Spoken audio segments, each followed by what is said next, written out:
అందరికీ నమస్కారం. మళ్ళీ వచ్చానండి ఇంకో ప్రసంగంతో. కథలంటే ఎవరికి ఇష్టం ఉండదు? మనందరికీ కథలంటే ఇష్టమే, ఏ వయసుతో సంబంధం లేకుండా. కథలు చెప్పడం అందరి తరం కాదు, కానీ కథలు వినటం మాత్రం బేసిక్గా అందరికీ వచ్చు కదా. ఒక 8 సంవత్సరాల కుర్రాడు బడి నుంచి సాయంత్రం ఇంటికి వస్తాడు. వచ్చి అమ్మకి ఒక ఉత్తరం చేతిలో పెడతాడు. ఏ ఉత్తరమా అని అమ్మ తెరిచి చూస్తే అందులో ఏం రాస్తుందంటే, అమ్మ, మీ అబ్బాయికి చదువు అవ్వదు, మీ అబ్బాయిని రేపటి నుంచి మా బడికి పంపించొద్దు, మీ అబ్బాయి ఎవరితోనూ కలవడు, మీ అబ్బాయికి చదువుకునే యోగ్యత లేదు, ఆఖరిగా మీ అబ్బాయిని మా బడికే కాదు మరి ఏ బడికి కూడా పంపించొద్దు, అతను చదువుకోలేడు. అమ్మ అలా మడతపెట్టి పెట్టెలో పెట్టేసింది. ఏ అమ్మాయినా ఇలాంటి ఉత్తరం చూస్తే ఏమైపోతుంది చెప్పండి? అబ్బాయి మీద అరుస్తుంది. కొంతమంది అయితే లబో దిగోమని, ఏరా ఇంత డబ్బులు పెట్టినా నీకు నువ్వు చదువు ఏం లేదు, ఇంత కష్టపడుతున్నావు నీ గురించే కదా, నువ్వు చదవకపోతే ఎట్లా? లేదు అంటే ఏమైపోయింది, ఏం చేద్దామని వేదన పడిపోతాం. లేదు అంటే కోపం వచ్చేస్తుంది. నా అబ్బాయిని అంటారా? నేను రేపు పొద్దున్నే వెళ్ళి అందరిని చెడమడ వాయించేస్తాను, అందరితో పొట్లాడతాను, ఎలా తీసుకోరో చూస్తాను ఆ బడిలో. లేదు అంటే కాళ్ళ వేళ్ళ పడాన్ని ఆ బడిలోనూ ఏ బడిలోనూ చేర్పిస్తాం. ఇది కదా ఆలోచించేది. ఆ అమ్మ అలా ఆలోచించలేదండి. అబ్బాయి వైపు ఇలా చూసింది, ఒకసారి చూసి నవ్వి అబ్బాయికి ఏం అర్థం కావట్లేదు, ఇలా అమాయకంగా చూస్తున్నాడు అమ్మ వైపు. ఏమైంది అమ్మకి అని.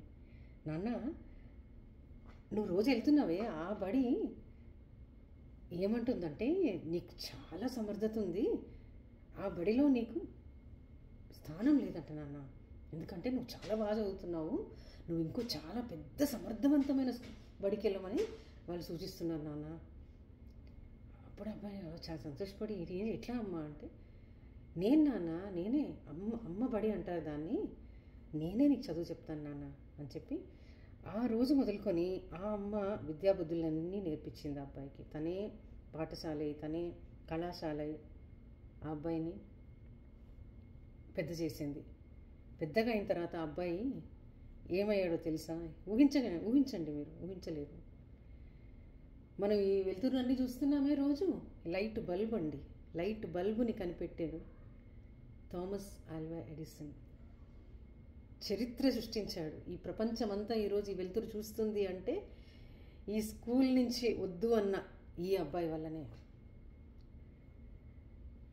నమస్కారం ఆ తల్లికి. ఎందుకంటే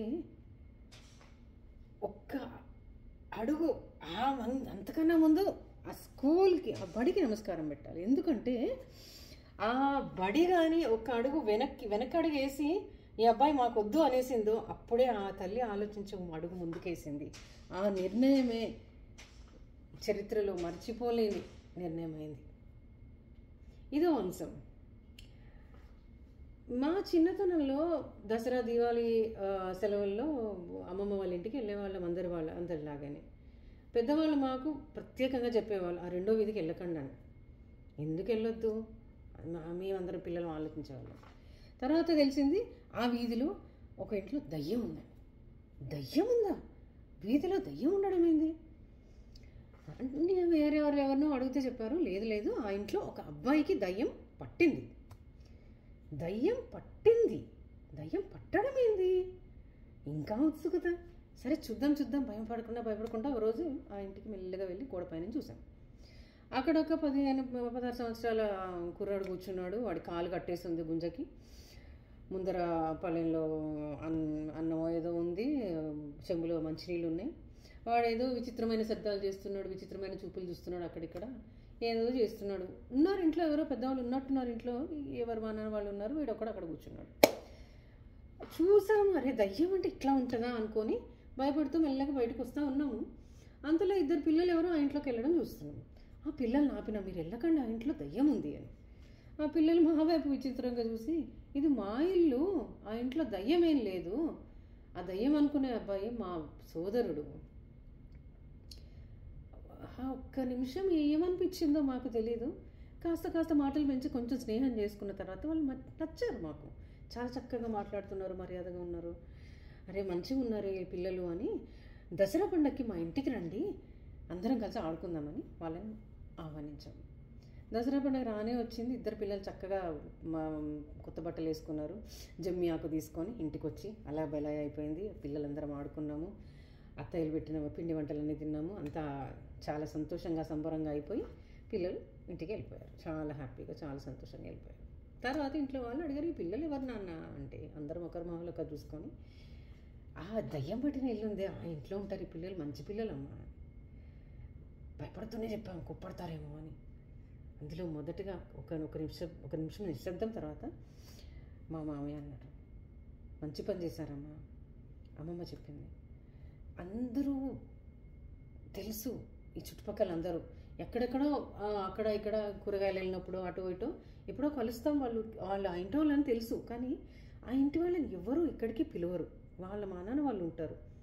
ఏ విందుకు కానీ, వినోదానికి కానీ, పండగకి కానీ, పుట్టినరోజుకి కానీ వాళ్ళని ఎవ్వరూ పిలవాలి. వాళ్ళ ఇంట్లో పిల్లలు కూడా ఎవరికి పరిచయం లేదు. అందరూ వాళ్ళని వెలివేశారమ్మా. ఎందుకో మీరు చాలా మంచి పని చేశారు అని మమ్మల్ని ప్రోత్సహించారు. ఇది నా జీవితంలో అస్సలు మర్చిపోలేని విషయం. ఎందుకంటే దయ్యాలు ఎక్కడున్నాయి, ఎక్కడ లేవు, మనమే కదా దయ్యాలని అనిపించింది నాకు పెద్దగా అవుతా ఉంటే. తర్వాత తారీ సమీపంలో అనే ఒక సినిమా అందరం చూసుంటాము. అందులో అబ్బాయికి ఇలా రాసే దాంట్లో ఏదో లోపం ఉంది. ఆ అబ్బాయికి అమీర్ ఖాన్ లాంటి గురువు కానీ దొరకకపోతే అబ్బాయి జీవితం ఏమయ్యేది ఆలోచించాలి కదా. సరే, ఒక్క జీవితం ఇంట్లో ఇలా మానసిక రుగ్మతకి ఏదైనా గురైందంటే ఆ కుటుంబాన్ని మొత్తాన్ని వెలివేయాలా? ఆ పిల్లలు, వాళ్ళ సోదరులు ఎవరున్నారో వాళ్ళకి ఎంత మానసిక వేదన. వాళ్ళ స్నేహితులు ఎవరు వాళ్ళ ఇంటికి రారు, వీళ్ళని పిలవరు. వాళ్ళు సాంఘికంగా ఏమైపోతారండి? ఎలాంటి పరిస్థితుల్లో వాళ్ళు ఎదుగుతారు, పైకి ఎదుగుతారు? ఏమో ఆ దయ్యం అనే కుర్రాడిలో కూడా ఏదైనా ప్రావీణ్యం ఉందేమో. ఎప్పుడైనా ఎవరైనా ప్రయత్నించారా? ఇది నేను చెప్పే విషయం 30 ఏళ్ళ క్రితం విషయం. అప్పుడు ఎక్కడో ఒకప్పుడు ఇలాంటి వాళ్ళకి అనిపించేవారు మనకి. కానీ నిజం చెప్పాలంటే ఈ రోజుల్లో చెప్పాల్సి వస్తుంది, ప్రతి 2వ 3వ వీధికి ఒక పిల్లాడు కానీ పిల్ల కానీ ఈ మానసిక రుగ్మతతో మనకు ఎదురుపడతారు. మనం మాట్లాడుతున్నామా వాళ్ళతో? మన పిల్లల్ని వాళ్ళతో కలవరిస్తున్నామా? మన పిల్లలు వాళ్ళ దగ్గర ఏం నేర్చుకుంటారులే అనుకుంటాం. ఆటపాటలే నేర్పిస్తాం పిల్లలకి, ఫ్యాషన్లు అవి నేర్పిస్తాము, సందడి చేయడం నేర్పిస్తాము. కానీ ఇలాంటి పిల్లల్ని మాత్రం చులకనగా చూస్తాం మనం. అలాంటి పిల్లలతో చులకనగా చూడడం కానీ, లేదంటే జాలి చూపడం కానీ, ఈ 2 చేస్తాం. అంతేగాని మనతో సమానంగా ఎందుకు చూడమను? వాళ్ళు కూడా మనుషులే కదా. ఏదో కొంచెం లోపం ఉన్నంత మాత్రం వాళ్ళు మనకన్నా తక్కువని వాళ్ళని హేళన చేయడం కానీ, వాళ్ళని చేయడం కానీ అవసరం లేదు కదా. మనం నడుస్తున్నప్పుడు 2 పాదాలు ఒక దగ్గర ఉంటే మనం నడవలేమండి. అలా ఒక అడుగు ముందుకేస్తాం, వేసినప్పుడు వెనక ఇంకో అడుగు ఉంటుంది. ఆ అడుగుని మనం ముందుకేస్తే అడుగులో ఓ కథ ఉంటుంది. అడిగితే అర్థమవుతుంది. మనం ఆ అడుగుని ముందుకు తీసుకెళ్దాం. ఏ కథలో ఏ ప్రావీణ్యం ఉందో వెలికి తీద్దాం. ధన్యవాదాలండి. కార్తీక పౌర్ణమి శుభాకాంక్షలు.